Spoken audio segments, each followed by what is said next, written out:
Hello all benders and non-benders, and welcome back to Avatar Generations. Today we are going to update the tier list based on several buffs that certain characters have received, certain nerfs that characters have received, and of course the plethora of very powerful new characters that we have received in the game. So, first things first, let's talk about characters that were already on the list. First thing I want to do is I do want to bump up Tyro. I'm going to bump him up to a low B. I'm going to put him right here, because looking at his skill mastery, between being able to just straight up decrease damage, get his protect very often, and then inflict like permanent tier 2 earth elements on the enemy, that's not that bad, actually. That's not that bad, if I'm being totally honest. So, I'm gonna move him up to B. He's by no means a top tier hero, but he's still decent. Another character that I do want to move up is a Kyoshi warrior Sokka.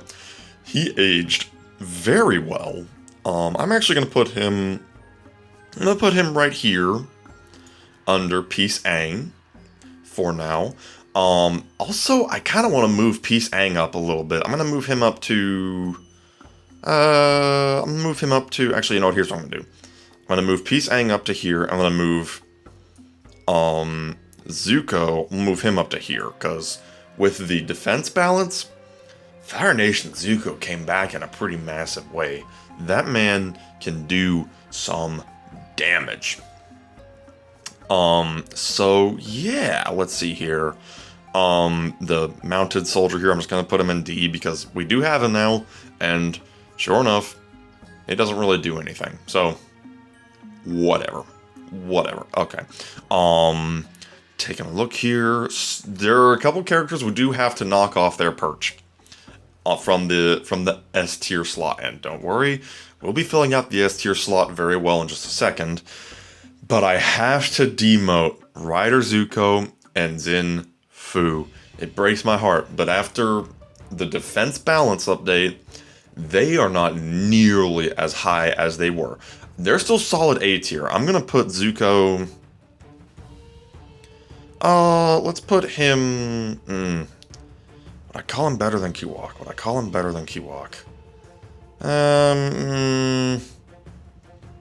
I'll put him there, and I'm going to put Zinfu here. They are still fantastic characters, and Bounty did get a buff. Despite them kind of being shut down a little bit, Bounty did get a buff where it will do damage twice now.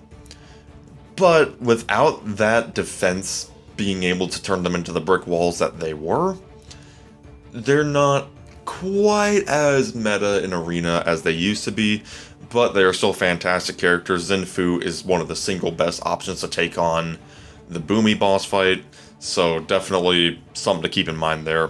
He is not bad by any means. He's just not quite as good now. But that does not mean that he is bad. Finally, I am going to bump down Gyatso to a low A because, frankly, we got a better airbender tank that we're going to talk about in just a second here. We're going to put him... We'll put him here. We'll put him right there. He still does certainly have his place. If you're down bad in the Anagi boss fight and you need that airbender, Gyatso is fantastic. But especially considering Arena, there is an airbender we're going to be talking about very, very soon that has taken that crown and run with it. What we're going to do here is we are going to move Kyoshi up past Iroh, because, I mean, do I even need to explain? Have you seen Arena? Yeah, Kyoshi is currently top of the pack, undisputed. I feel pretty happy having Iroh and Boomy here. Iroh is still very good, and Boomy is still very good. The fact that their defensive stats revolve more so around HP certainly doesn't hurt. So yeah, next, and finally, for the characters that are already here, let's talk about Suki. Now, Suki has a fair bit of competition. She has a fair bit of competition indeed from other tanks, from other damage dealers. However, she did receive a buff to her masteries. The stun chance is much higher now, and she actually does get some increased speed and accuracy, which is really the big thing that can hold her back, is her accuracy. The increased accuracy certainly doesn't hurt. So, also, she is pretty undisputedly the best special element character in the game right now. I mean, as special heroes go, yeah, she is the best one by far. The Blue Spirit puts up a good fight. We'll talk about him in a second, but she's by far the best one. So, with that in mind, I'm going to put her in the bottom of S tier, if only to have a representative of the special hero element in S tier. If you need a special element hero for Invader Zuko or Boomy, Suki is a fantastic option. And she is very, very good. She's got a lot of competition, which is why I'm putting her in the bottom of S. But for now, we're going to put her in S tier. Maybe one of these days, especially with someone like Ty Lee or Mei, eventually, she could get some serious competition and might be knocked off that perch. But considering that she is pretty undisputably the best special hero in the game right now, we'll put her in S tier and give her her just desserts there. Okay. Now, let's talk about Rise of Kyoshi pirates. We've got a lot of pirates to talk about. First, I'm going to talk about Pirate Man. He was the first one to release of the 4 pirates. Taliktoruk, something like that. Pirate Man. S. This man is S tier. We're going to put him over Iroh. Even on his own in a team of non-pirates, this dude is mean. He will do damage. He will apply a metric ton of the water element, and he even has some built-in counters as long as he's in his state there. This dude is strong, and heaven forbid that you don't have a powerful attack to actually take him down, because his Master Level 3 can give him healing whenever he goes into that covered state, and his Master Level 4 makes him get into the covered state a lot. That 20%, you think 20% isn't a very high chance, but he triggers that bad boy. Whenever he's getting attacked, because he can take some punches, he can go into that covered state and effectively heal himself. So yeah, he belongs right there in S tier, no doubt. Let's talk about the Firebending Pirate, a very, very strong 4-star actually. He's got turn meter manipulation. He can increase turn meter and speed of his allies, which is incredibly powerful. Actually does a fair bit of damage too. His attack does scale on speed, so he actually packs quite a punch. I'm gonna put him right here under Sokka, but over Paku. He is not bulky at all, and he doesn't have any AoEs, so that does hold him back a bit. But we're going to stick him right there, and I think that's pretty okay. The Special Element 4-star Pirate, he's not A tier.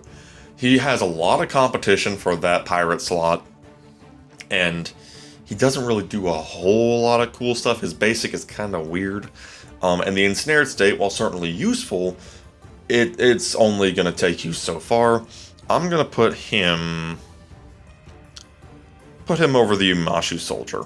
Put him over the Umashu Soldier. The Umashu Soldier kind of has the same problem, where his most useful stuff is in his advanced. But I do want him under the Boulder, because the Boulder, despite kind of failing me in the free-to-play guide, does have those knockdowns on the basic that are really hard to ignore. So, that's where we're going to put him there. Next, Tagaka. Pirate Queen Tagaka. Tagaka is an interesting situation, because without Pirate Man, she is one small step away from downright worthless. However, with Pirate Man here, she can be an actual killer. mostly because of how much water elements she can help throw around. She has her splash damage on her basic to throw around existing water elements to others. She has her advanced, which can boost the rank of existing water elements. I'll put her in A. We'll put her in a mid A. I think I'm gonna put her past Sokka there, but not in front of Dragon Dancer Zuko, because she does have that noteworthy caveat where she needs Pirate Man. She absolutely, positively has to be in a team with Pirate Man. If you're using Tagaka, you've got to use Pirate Man. End of story. So I think that's what we're gonna go with there. Next is Avatar Yoon. Very powerful, very, very powerful character. He's got the restrict on his advanced, and then he can follow up with an extra turn just to hit him even harder, just for the fun of it. He also does have some very cool barrier and kind of supportive effects, which are very, very good. I'm gonna put him in a high A, below Zuko, but over Zinfu.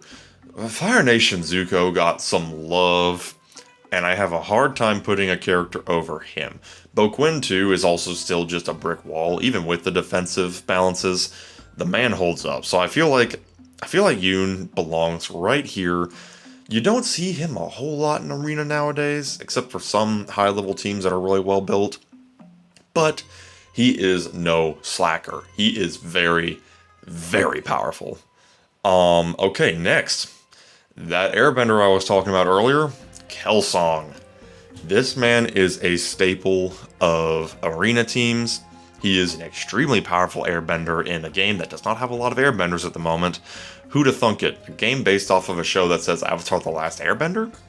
Yeah, it doesn't have a lot of airbenders, but he was a crazy addition to the roster here. We're just going to put him in S tier right below Kyoshi, because almost every team that has high level ranking is going to have Kelsong. He is fantastic. Next, we do have Janzu here. We're going to put him... I'm going to put him above Iroh, but below Pirate Man. He is very powerful, and I do get a lot of use out of him, but he's not irreplaceable. His misdirect can just absolutely devastate the backline, no doubt of that. And I say he's not irreplaceable. It depends on what you have built. Like me, I've got my Janzu basically maxed out, so my guy he's strong. But there are other characters, nonetheless, definitely S tier because of the damage he can do, and the fact that he does also have a built-in death save under some debuff conditions. So he can hold up every now and then. So I feel like S tier is a good spot for him. Next, we do have Captain Masaru. Now, if I'm not being objective here, I'd love to put him in S tier. I would love, love, love to put him in S tier. He is very strong. His advance can inflict that fire element, which makes the enemy take a ton of damage.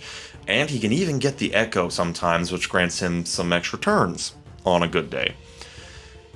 However, he struggles in PvE, I've noticed.